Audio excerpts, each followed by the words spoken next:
তরকারি করব এরকম করে ডুমো ডুমো করে কেটে নিয়েছি এবং আলুও কেটে নিয়েছি আর সোয়াবিন দেব। সোয়াবিনটা একটুখানি ভাপ দিয়ে নিয়েছি। দিচ্ছি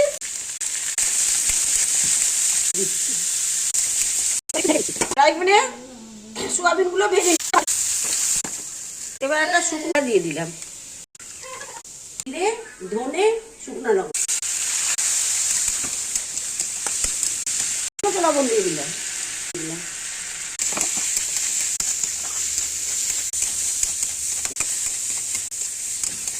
দিয়ে দিচ্ছি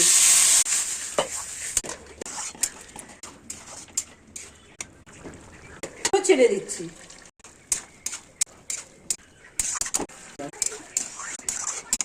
দিয়ে দিচ্ছি, হয়ে গেছে। এবার আমি নামিয়ে দিচ্ছি। আলু আর সোয়াবিন দিয়ে